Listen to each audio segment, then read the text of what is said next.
Folks, you cannot win a tariff war against Trump. He may look like a buffoon, walk like a buffoon, but he's not a buffoon when it comes to economic policy.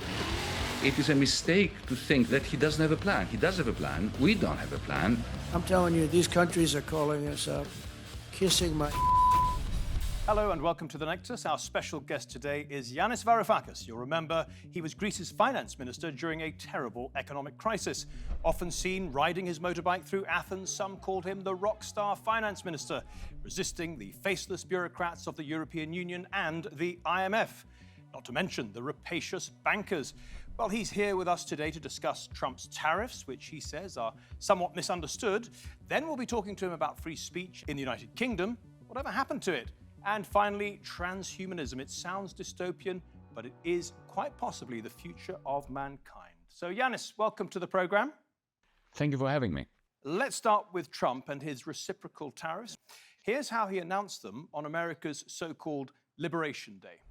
April 2nd, 2025 will forever be remembered as the day American industry was reborn, the day America's destiny was reclaimed, and the day that we began to make America wealthy again.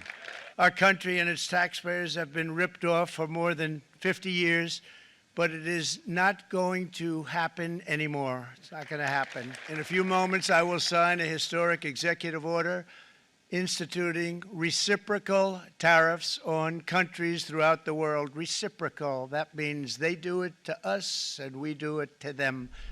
Yanis, you've taught economics for years. Could you just start with the very basics? How do you define a tariff?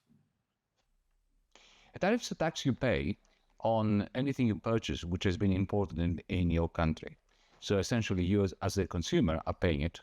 But of course, that impacts the seller, the foreign seller, who is importing that commodity into your own country.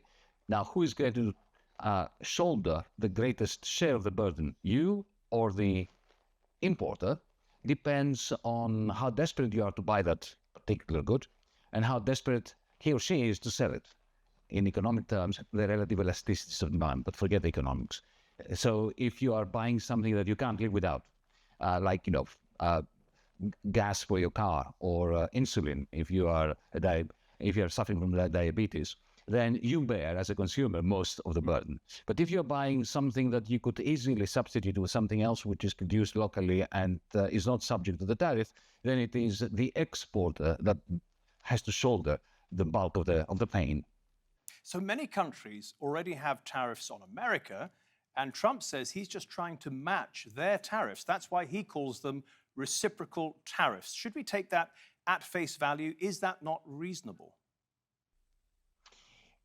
It is reasonable. It would have been reasonable if it were true.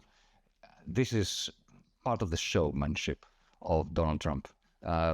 Trump, like most American presidents, combine a second-rate version of Hollywood with some hard-nosed economics at the background.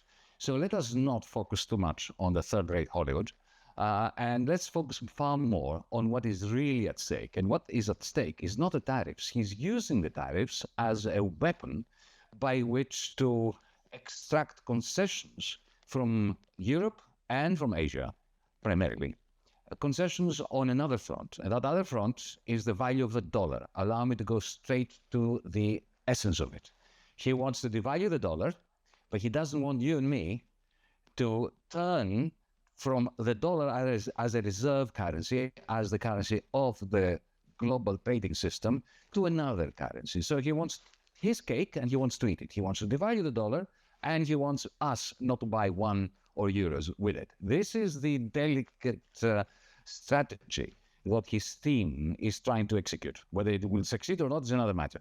So does that mean that he will go easy on the tariffs in real life, or does that mean he will continue to pursue them until other currencies are allowed to appreciate against the dollar?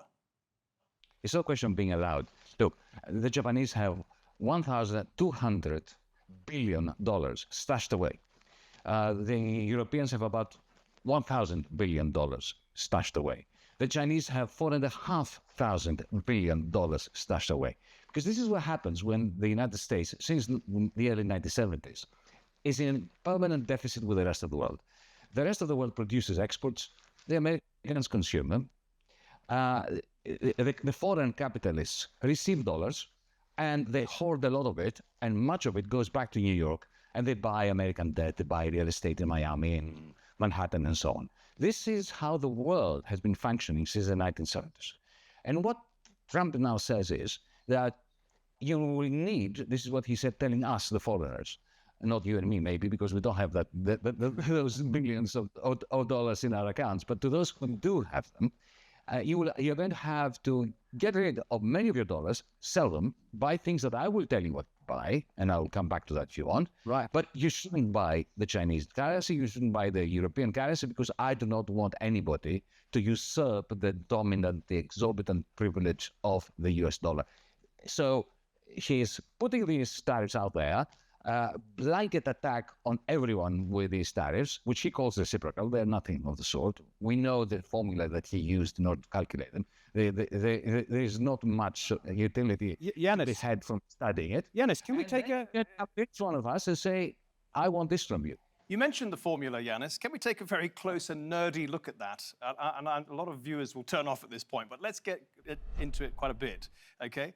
So from looking at how he's worked out his reciprocal tariffs, it appears that they've come up with these tariffs by dividing the trade deficit with each country by the amount they import from each country. So in the case of Vietnam, for example, $123.5 billion divided by $136.6 billion, which equals 0.9 or 90%. So they conclude, the Americans, that Vietnam is hitting America with 90% tariffs. So you're saying that's not a fair formula? Well, look, they're not even concluding that. They say that they're concluding that. What they're saying is this. If you are running a trade surplus in relation to the United States, we're going to take this trade surplus as our guide into how much we're going to hit you over the head with a blunt tariff. This is what they're saying.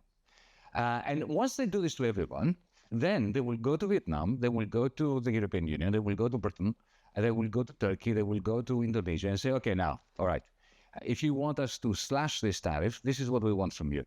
And they will demand different things from different people. So from the Japanese, who have, as I said, $1.2 trillion stashed away, they will demand that most of that money is being spent on purchasing long-term American debt or crypto for that matter, especially stable coins that are linked to the US dollar. So the dollars got sold, the dollar value comes down, American exports become more competitive, and at the same time, the dollars that were stashed away by the Japanese will be used in order to buy things that are connected to the dollar system. This is what they will do with Japan.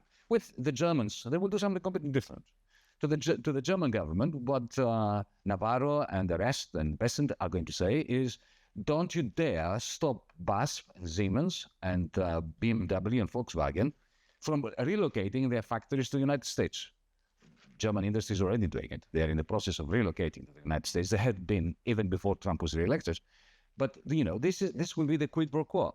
You let your capital flee from Germany to New Mexico, to Texas, to wherever, and we will consider reducing the tariffs. So that is the plan. So Yanis, whether or not we should take him at his word, the end result he's looking for is to make the United States better off and richer. And given that he is the president of the United States, is he not doing the right thing by his country then? Well, you see, there's no such thing as the country interest. The national interest is a figment of our imagination. What really surprises me is that people are surprised that Trump is doing this. Firstly, he has been saying it for years now. Yes. And now he's just doing it. Secondly, it is not unprecedented. Richard Nixon did that and worse to the Europeans and to the Japanese on the 15th of August, 1971. The Nixon shock was much, much worse. And what was the effect of the Nixon shock? Did the Nixon shock work? It worked. He managed to succeed in something that was unprecedented, to turn a deficit country, because America was going in the 1960s, late 60s, from being a surplus country to being a deficit country, and yet he managed the deficit to balloon, to burgeon, and along with the deficit, U.S. hegemony to balloon. This has never happened before. Every other country, the British Empire, the Dutch Empire, the Spanish Empire, that went from having a surplus to having a deficit, effectively collapsed. The United States over the last 50 years has been going from strength to strength as a result of getting deeper and deeper into the red, both in terms of its government budget deficit and its trade deficit. And that was a success. Now, was that good for the Americans? Not for the vast majority of Americans. It was catastrophic.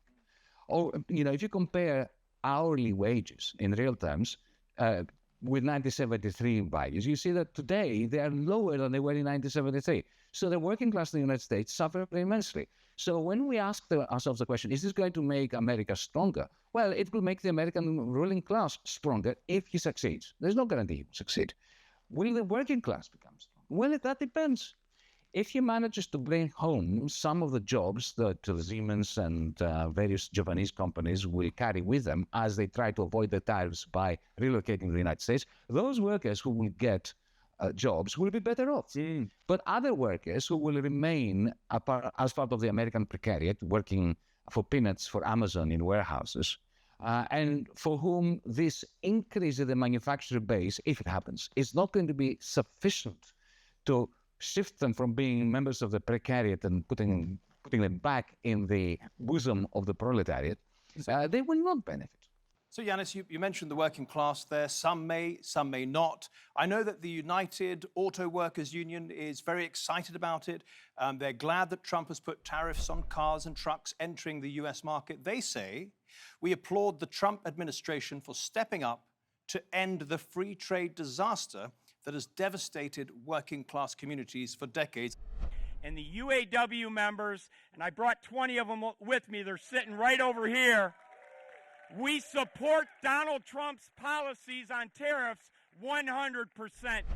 They go on to say, with these tariffs, thousands of good-paying blue-collar auto jobs could be brought back to working-class communities across the United States. Do you think that's likely, Yanis? Some will. Already, there is an exodus of capital from Europe and to some extent from Japan to the United States. Even the Taiwanese are shifting some of the production of microchips to the United States. So some jobs will be created. The question is, are they going to be enough? And Matthew, allow me to say that, we are all mesmerized by the sound and fury of his tariffs. But remember, Trump is coming to the battlefield with a shotgun that has 2 barrels.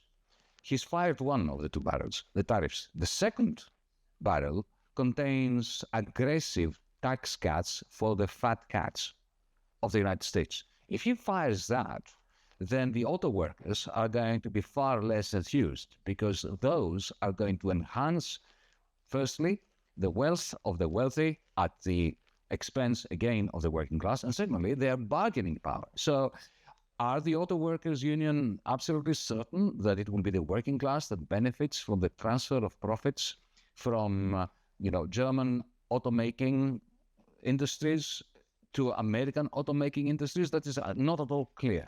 Just very briefly, why do you think that he's going to give tax cuts to the ultra-wealthy but not to the middle classes? Because that's what he does. Just observe what he did under Trump 1.0 during his first term in office. And anyway, if you give a substantial tax cut to corporations, which is what he's planning to do, it's not going to be the middle class who benefit from that. It will be the Magnificent Seven. It will be all those tech lords who are now suffering losses in their shares. But between you and I very much suspect that when this second barrel is fired, you are going to have another bout of exuberance in the stock exchanges, and these people are going to be very, very satisfied. Yeah. And the workers are going to, once more, be left to, cuddle their broken dreams and hopes. Although he did say that if the Department of Governmental Efficiency works out very well and he's able to cut the budget deficit, then he will perhaps give a $5,000 check to all tax-paying Americans.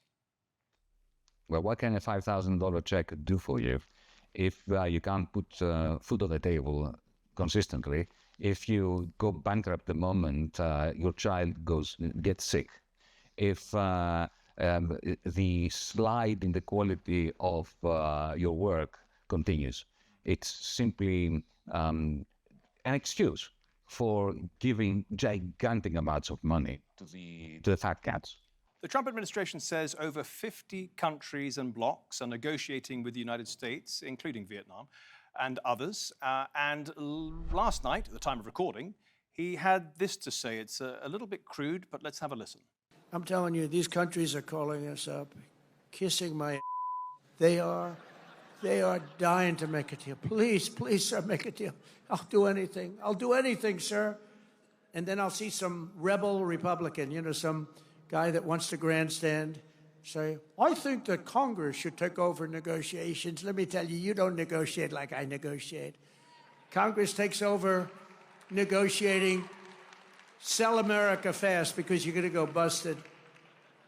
You don't. I just saw it today. A couple of your congressmen said, I think we should get involved in the negotiation of the tariffs. Oh, that's what I need. I need some guy telling me how to negotiate. Ay, ay, ay. So, Yanis, the United States says that Vietnam and also the European Union and others have agreed to bring tariffs down to zero if they're able to make a good agreement with the United States. They're now projecting this, as we just heard, as them winning this trade war through tariffs. Do you think they are winning? It's totally unclear at the moment. It is not impossible. There is no doubt that politicians from all parts of the world are rushing to Mar-a-Lago or to the White House to cut a deal, except the Chinese, because the Chinese can afford this tariff war. The Chinese are looking at this tariff war as a great opportunity to rebalance their own economy. Unlike the Europeans, they have a very substantial big tech of their own. They have green tech, which is the best in the world. They have old tech, which is very competitive. And they also have a seamlessly connected digital sector with the financial sector. And I think that Trump knows that. He was never banking on the Chinese running after him and sucking up, as he put it. Of course, the Chinese still have a $300 billion a year trade surplus with the United States. So it would be reasonable to think that the United States would win this. It will win. There's no doubt that the United States is going to win the tariff war. That is, it will not buckle under Chinese pressure because, as I said, if you are having a surplus, you cannot win a tariff war. But the Chinese authorities are very clear-headed on this, unlike the European ones. They see this as a fantastic opportunity to increase aggregate demand domestically so that they don't need to have a $300 billion trade surplus with the United States. This was always the objective of the Chinese government, to reduce its dependency on net exports to the United States. And they can do it because they have all those sectors. Europe doesn't have any of those sectors. We have fallen behind technologically, industrially, and therefore they have become supplicants to Donald Trump. You can see that the original bravado by Ursula von der Leyen, the president of the European Commission, has disappeared, and now they are running around like headless chickens trying to find out what to do without their heads on. They are not discussing the rebalancing of the European economy, which is what they should be discussing.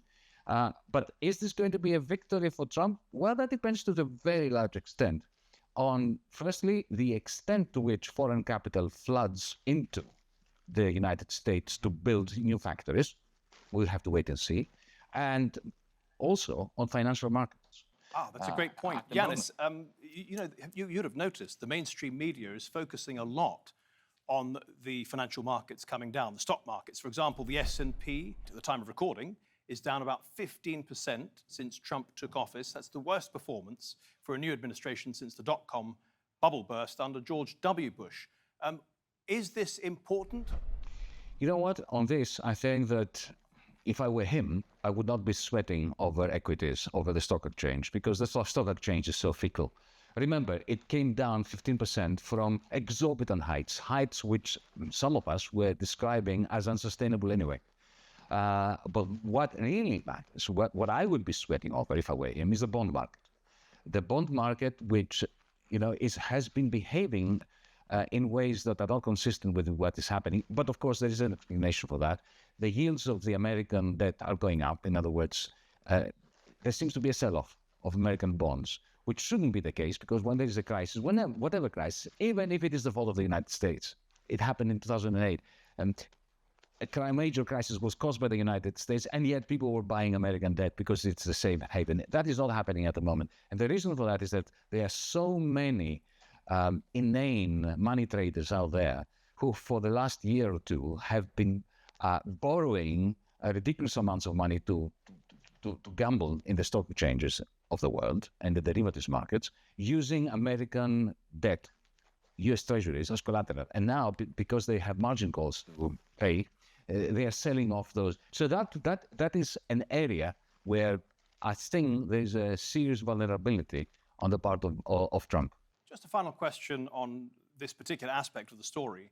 If Trump didn't try to address the soaring debt, both the debt that they spend every year and the trade deficit and the amount that they have to pay to service the debt, if he didn't do something about that, would America eventually get to the point where it would essentially become bankrupt? America cannot become bankrupt as long as it has the dollar, and the dollar maintains its dominance. It is pie in the sky for any of the enemies of the United States to imagine that America would go bankrupt. It won't. But if the dollar becomes less valuable over time, could another currency not emerge?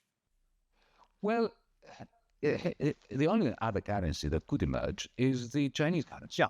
But China doesn't want that. China is utterly reluctant to internationalize the yuan. They don't want to do it.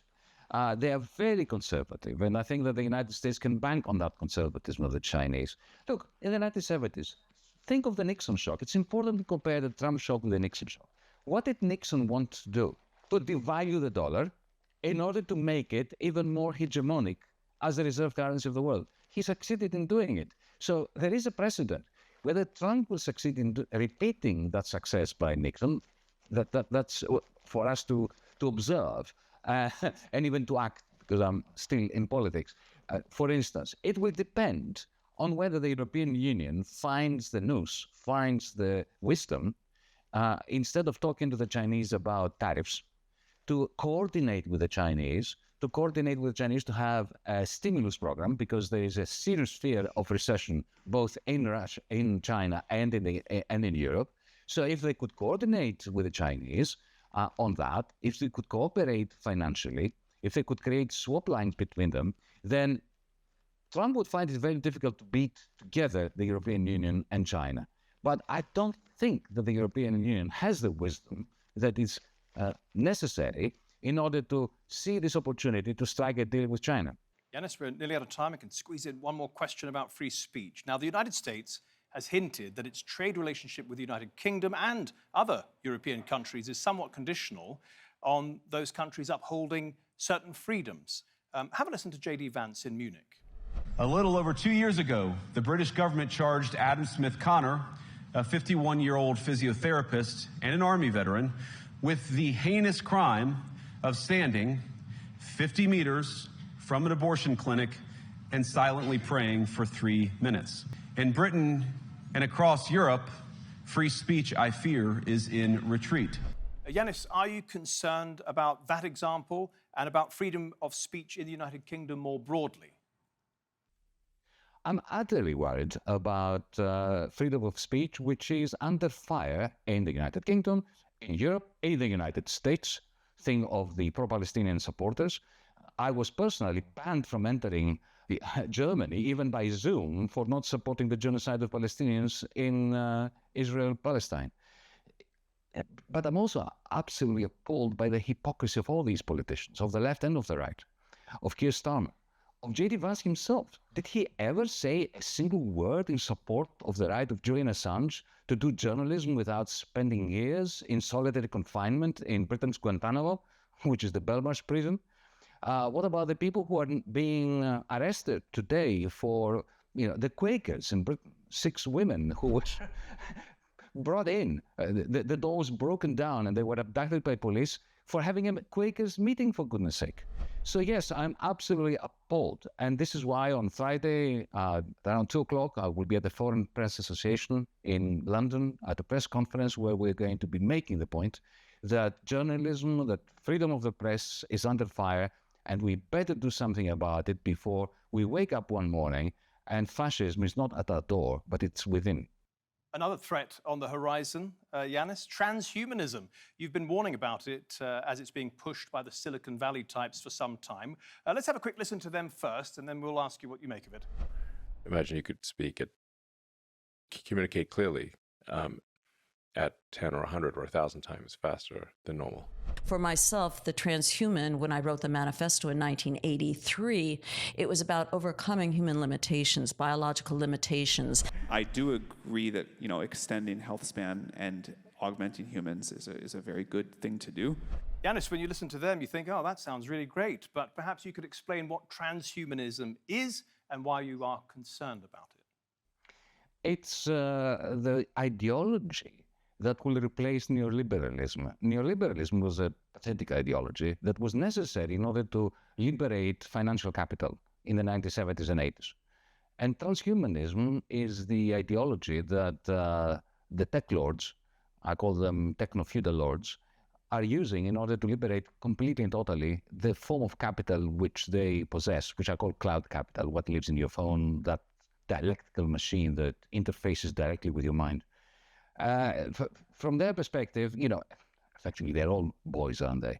They're just silly little boys with toys, and they want to pretend that they have the capacity to defeat death, to defeat all our constraints.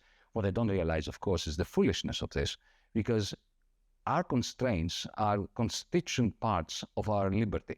Without our constraints, if you allow us to do anything we want, then essentially we lose the capacity to reason, and we lose the capacity for poetry, for beauty, for appreciation. Thankfully, this is simply a nightmarish dream for them. We need to defeat them, because if we don't, and we allow them to rule the world with their cloud capital, with this amazing piece of machinery that they have invented, not invented, they didn't invent it, they are using it, they're owning it, then we are going to become effectively techno-serfs or cloud serfs in a great techno-feudalism in which they are the tech lords and they entertain these pathetic fantasies. Yanis, you say they need to be defeated, but I'm yet to see any movement that has progress or evolution behind it, the momentum that it has, that's ever been defeated. In other words, slowing down progress, it's like holding back the tide. Nobody said anything about slowing down progress. I'm all for progress. I'm all No, for but machines. this is a form of progress from their point of view. I mean, who doesn't want to be able to think better than the next person, by being augmented? But who said that thinking faster is thinking better? I agree. Yeah, I agree. Tell Descartes that. Tell Einstein that. They would laugh in their face. These are, as I said, they're stupid boys with very expensive toys. And we need those toys, because those toys can be very useful to humanity. I'm all in favor of AI, solving problems and designing antibiotics which we wouldn't have been able to design, antibiotics that help save lives in hospitals, right? I'm all for it. But the idea that it doesn't matter if the planet goes to the dogs, we will all migrate to Mars, or that we will live forever, and our brain is going to be placed in a what, and we are going to live forever. These are dangerous fantasies which constitute the opposite of progress. They constitute regression into the worst fantasies of the Middle Ages. Yanis, I have to ask you again, because it's an interesting point. You say we need to fight against it, and it's probably a fight that I would actually consider joining if I thought there was a chance of winning. What's the strategy? But Matthew, suppose this was the 1780s, and you and I were in London having a discussion about the onslaught of capitalism, which was just beginning then. There was no trade union movement, there was no democratic movement, there was no movement to decolonize. It all happened. And in the same way that the march of capital brought about the reaction to capital, which civilized the world, not fully, but to some extent, importantly, similarly, the march of cloud capital of these amazing technologies is going to give rise to the movements, and some of us are already working towards them. This is why I'm still in politics. This is why I'm part of something called DiEM25, the Democracy in Europe movement, the Progressive International. We're working very hard on all those things. We organize every year on Black Friday, we organize hashtag make Amazon pay, because we know that behind Amazon there is this cloud capital, and there is Mr. Bezos and all these techno-feudal lords who will drive us to extinction if we let them remain in control of the remarkable machinery that we need to put in the service of humanity. That's a great phrase, techno-feudal lords. That's another one for me to look up. You've taken us neatly back to politics, Greek politics, which you're still in, as you say. But we're at an anniversary this year, aren't we? Come June, July. It's been 10 years, nearly to the day, that you resigned as Greece's finance minister. Just remind our viewers why you resigned. Greece had become a debt colony. And the powers that be, the financiers, the Troika, the European Central Bank, the International Monetary Fund, the local oligarchy here in Greece, they wanted us to go deeper into that debt prison. And we were elected in order to get our people out of the debt prison. The only way to do that is not to take another loan, not to take another credit card when you can't repay your mortgage, right? And 62% of the people supported people like me to say no to this new loan that would have pushed us further into and deeper into the debt prison. And on that night, my prime minister and colleague and friend, Alexis Tsipras, he surrendered, and I wouldn't surrender with him. Ever since I've been on the opposite side of the aisle, I have been fighting together with many, many people. We were defeated. We had 10 years of being driven deeper into the debtor's prison. Now, if you're a financier in the city of London, in New York, wherever, you think that Greece is the best thing that has happened to you because, you come to Greece, you buy a distressed mortgage that has a face value of £100,000, you buy it for 5,000. If you auction off the house or the flat or the shop for 50,000, you've put 5,000 in, you got 50,000. So you have the financial circles around the world celebrating Greece as a great success story, but we are losing people. Let me give you a very simple statistic which everybody can understand. In the last few years, half of the doctors who graduated from our public medical schools, and we only have public medical schools, have left the country. A country that effectively gets rid of half of its doctors, young doctors, is not a sustainable country. So this is why I'm still in politics. Well, I remember covering the story in 2016, and the agony of austerity for ordinary Greeks was very obvious. Lots of homelessness, people couldn't afford medicine, and so on and so on. It was awful. Can I ask one final question? Where is Greece now economically? How is it? Well, if you're a part of the 20%, the top 20% that lives off rents, not off production, but off rents, and you're connected to this process of essentially selling off and selling out every part of Greece, airports, ports, railways, roads, and these decline in terms of their technological prowess, but at the same time, the people who actually buy them, the funds, hedge funds that buy them, make zillions, incredible profit rates or rent rates. You're really very well off. But if you are part of the 80% of the population that needs to make a living out of a wage, then your living standards are falling precipitously every day. And the solution out of this? When you're digging a hole, you have to stop digging. It's really very simple. We need to break up all the cartels that are creating ridiculous profit margins for the oligarchs who own our electricity stations, the oligarchs who own the supermarkets. The gap between the prices you pay at the checkout and the cost of the supermarket is the highest in Europe, in a country which has the lowest wages, hourly wages, in terms of their purchasing capacity. So we need to just we just need to stop this. But in terms of the debt, should Greece do something about the debt? And also, final question, the Eurozone, should they come out of the Euro? Well, look, the Euro is a currency. Changing a currency is always very costly. My line was always, we need to do whatever we can to reform the economy in order for the 80% of the population to make a life out of their circumstances. If we can do it in the Euro, we should do it in the Euro. If we can't do it in the Euro, we should get out of the Euro. It's really very simple. The instrument should never be the goal. it should be the instrument for prosperity.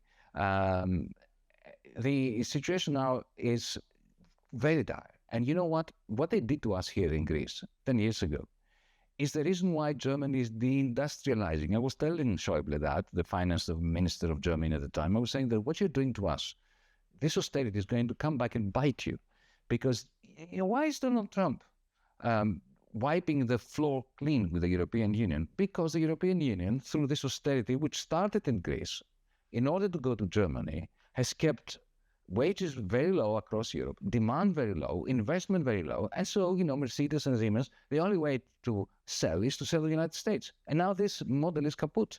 So Greece is a microcosm, the worst, if you want, the most fragile part of a collapsing building. Yanis, we've run out of time for our studio, but it's been an absolute pleasure having you, and we hope to see you in June in Athens when we examine Greece 10 years on from the crisis. Thank you. Well, thank you very much. And thank you at home and on your phones for watching. Remember, if you want to see any more of these episodes, go to our channel on YouTube, Nexus, TRT World. But until next week, goodbye. Yassos.